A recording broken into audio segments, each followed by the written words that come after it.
Il y a plus de 3 ans, le 24 février 2022, Vladimir Poutine a poursuivi l'invasion de l'Ukraine entamée dès 2014 avec l'annexion de la Crimée et la guerre du Donbass.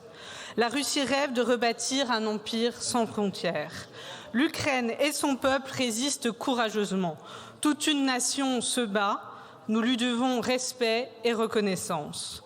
Le dévouement et la pugnacité du peuple ukrainien ont fait échouer le plan opérationnel de Vladimir Poutine. Le pouvoir ukrainien est toujours en place et Kiev n'est jamais tombé.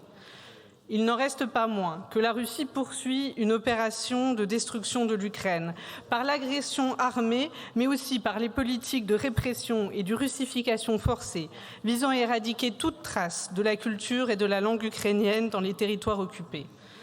Depuis la prise de contrôle du Parlement de Crimée par des groupes armés russes, se pose la question de la souveraineté de l'Ukraine. Reconnaissons-nous aux Ukrainiens le droit de décider pour eux-mêmes? Ou sont-ils condamnés, même indépendants, à rester dans la sphère d'influence et sous le contrôle de la Russie? Pour nous, la réponse est évidente. Le peuple ukrainien est souverain. Il doit pouvoir décider de son avenir. Alors, toute négociation sur la fin de la guerre ne peut être considérée comme telle et ses conclusions ne peuvent être reconnues par l'Union européenne et la France que si ces 3 conditions sont respectées. Si l'Ukraine est actrice des négociations, si l'Europe participe aux pourparlers et si les garanties de sécurité de l'Ukraine comme État-nation indépendant et souverain sont données. L'Europe, jusqu'ici, a refusé l'écrasante logique impérialiste russe. Car ce qui est en jeu, ce n'est pas seulement la pérennité de l'Ukraine, mais c'est l'avenir de l'Europe. Pour les dirigeants russes, l'objectif n'est pas seulement l'annexion de l'Ukraine, c'est le démantèlement de l'Europe.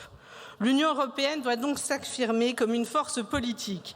Ce qui implique aujourd'hui, de ce contexte, de s'affirmer également comme une force militaire. Car depuis 2014, l'Union européenne n'a rien fait pour renforcer sa défense commune. Certes, il y a eu 2022, un sursaut bienvenu. L'Union européenne a su être présente auprès de l'Ukraine et à l'aider financièrement, de manière humanitaire et de manière militaire. Mais l'Europe est-elle davantage en capacité de se défendre qu'en 2014? Je ne le crois pas. Elle s'en est paresseusement remise aux États-Unis, les considérant comme le garant ultime de notre sécurité. L'Europe s'est reposée sur les États-Unis et a alors renoncé à s'imposer comme un acteur majeur sur la scène internationale. Ainsi, le 18 février dernier, une discussion bilatérale sur l'avenir de l'Ukraine se tenait entre les États-Unis et la Russie. Les Européens étaient exclus, l'Ukraine écartée. Ce jour-là, l'Europe a pris conscience de sa solitude et de sa fragilité. Elle a assisté impuissance au changement de positionnement des États-Unis. Non seulement les États-Unis votent contre la réaffirmation du soutien à l'Ukraine lors des assemblées des Nations Unies, menacent de retirer leur soutien militaire, mais ils reprennent également à leur compte la propagande russe. Propagande russe que nous entendons malheureusement sur nos bancs dans les bouches de Marine Le Pen. Ce jour-là, cette guerre lointaine aux frontières de l'Europe s'est imposée à nous.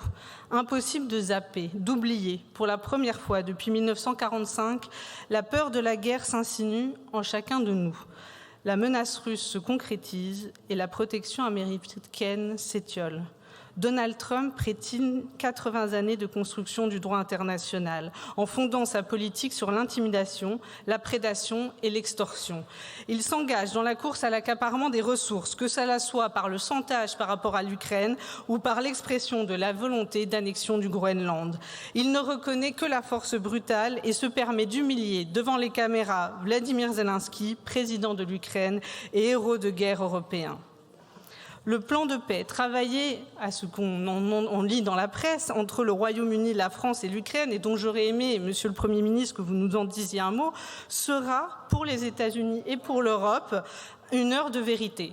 Soit Donald Trump accepte de renouer le dialogue avec les Européens, soit il s'aligne définitivement sur la Russie, assumant un reversement d'alliance totale. Dans tous les cas, l'Europe est au pied du mur. Elle ne peut rester soumise aux soubresauts de la politique américaine. Le groupe écologiste et social soutient donc un engagement militaire renforcé à destination de l'Ukraine, notamment par la fourniture d'équipements de défense avancés, la formation des forces ukrainiennes et le renforcement des troupes européennes dans les pays frontaliers de l'Ukraine. Le groupe écologiste et social rappelle également qu'il est impératif d'affaiblir financièrement la Russie, et cela de 3 manières. La première, en utilisant les 200 milliards de capital des avoirs russes qui dorment dans nos banques pour financer la résistance et la reconstruction de l'Ukraine. Le groupe écologiste et social propose d'ailleurs à l'ensemble des députés de l'arc républicain de consigner une proposition de résolution en faveur de l'utilisation des avoirs russes gelés. Ensuite, il faut arrêter l'achat de gaz, de pétrole et d'uranium enrichi russe. Chaque euro versé à Gazprom ou aux compagnies fossiles est un euro qui finance la guerre russe. La vraie souveraineté passe par une transition énergétique ambitieuse qui nous libère des hydrocarbures russes et américains. Enfin, sortons de nos dépendances aux engrais russes, dont la France est le plus gros importateur. La sortie du modèle de l'agriculture intensive est tout autant un impératif écologique qu'un impératif de souveraineté. Sortir de la dépendance énergétique, c'est cela, la véritable zéro dépendance. Le groupe écologiste et social appuie la demande des Ukrainiens que Vladimir Poutine soit jugé devant la Cour pénale internationale pour les crimes de guerre commis. Enfin, les négociations pour la paix devront également comprendre un plan de désescalade nucléaire, la définition de zones dénucléarisées, des mesures de contrôle des armements et de prévention des escalades nucléaires. La priorité aujourd'hui est de garantir une sécurité européenne autonome. L'Union européenne doit accélérer la mise en place d'une défense européenne incluant le Royaume-Uni et travailler en partenariat avec des alliés non alignés.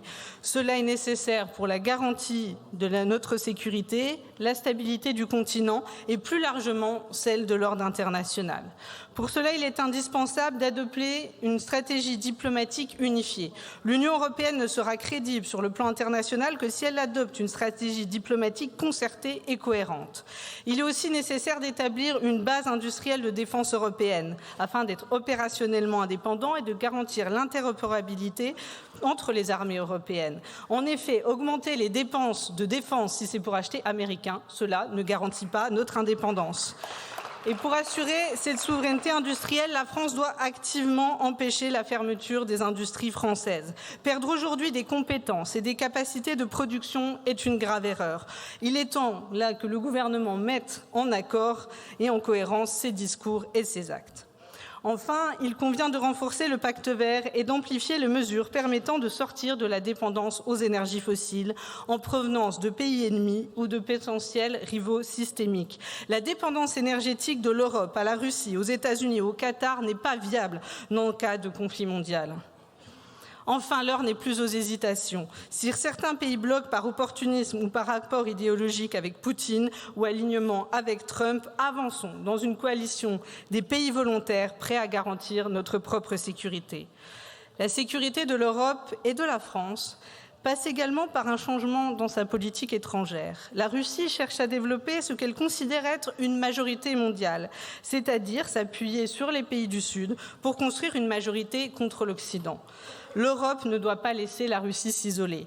La France et l'Europe ont ainsi l'impératif moral et l'impératif diplomatique de ne pas laisser s'installer un double standard. L'Europe ne peut pas défendre l'intégrité de l'Ukraine et abandonner la Palestine. Le droit international doit prévaloir partout et protéger chaque peuple. L'aide humanitaire à destination des Gazaouis vient d'être suspendue. Les opérations israéliennes en Cisjordanie se multiplient. L'Europe ne peut rester inerte. Elle doit suspendre l'accord d'association avec Israël et reconnaître l'État de Palestine.